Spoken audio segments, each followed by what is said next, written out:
Here is how that act of God happened. It was in 1784 that Weishaupt issued his orders for the French Revolution. A German writer, named Zweig, put it into book form.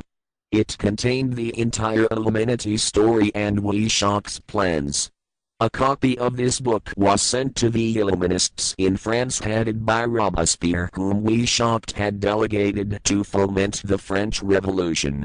The courier was struck and killed by lightning, as he rode through Rolleston on his way from Frankfurt to Paris. The police found the subversive documents on his body and turned them over to the proper authorities.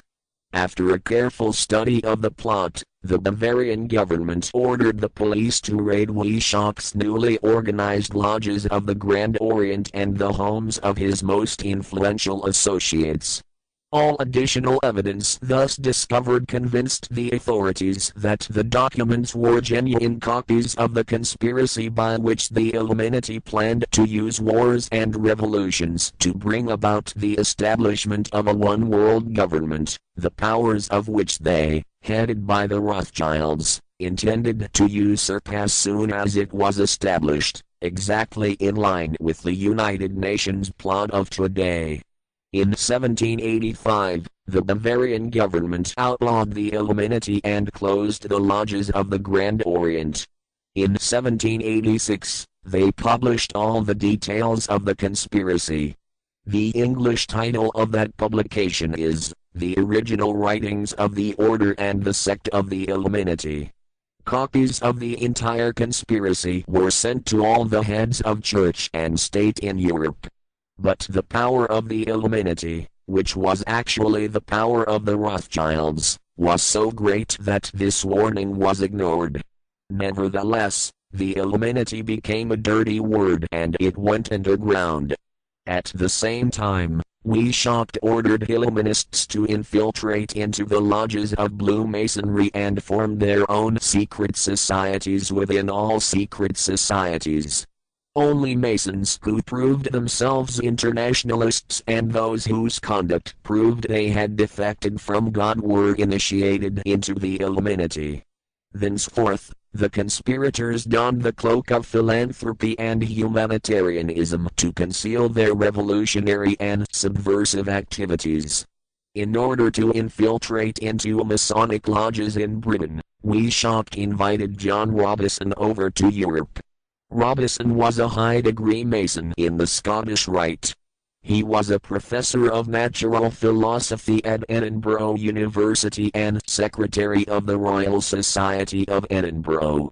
Robison did not fall for the lie that the objective of the Illuminati was to create a benevolent dictatorship, but he kept his reactions to himself so well that he was entrusted with a copy of Weishaupt's revised conspiracy for study and safekeeping.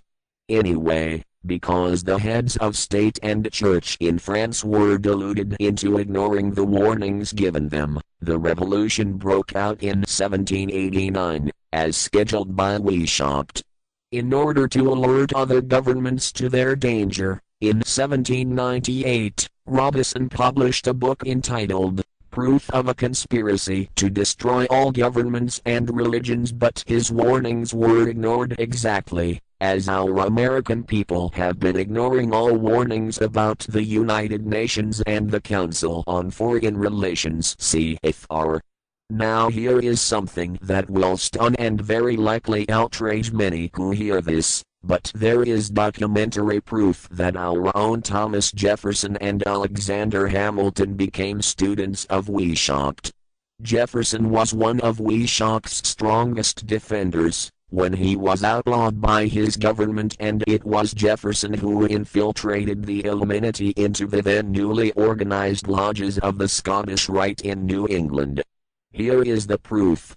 In 1789, John Robison warned all Masonic leaders in America that the Illuminati had infiltrated into their lodges, and on July 19, 1789, David Papin, president of Harvard University, issued the same warning to the graduating class and lectured them on how the influence of Illuminism was acquitting on American politics and religion, And to top it off, John Quincy Adams, who had organized the New England Masonic lodges, issued his warnings.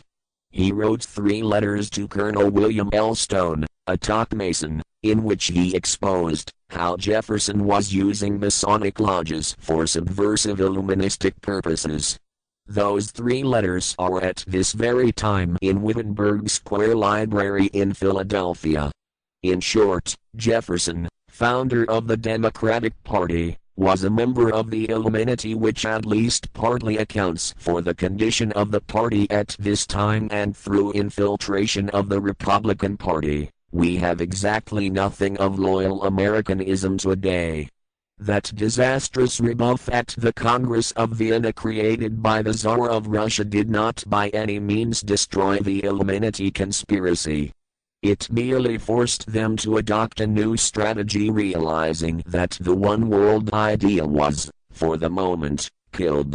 The Rothschilds decided that to keep the plot alive they would have to do it by heightening their control of the money system of the European nations. Earlier, by ruse, the outcome of the Battle of Waterloo had been falsified. Rothschild had spread a story that Napoleon had had one bad battle, which precipitated a terrific panic on the stock market in England.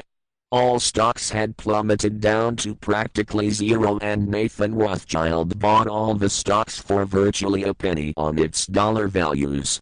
That gave him complete control of the economy of Britain and virtually of all Europe.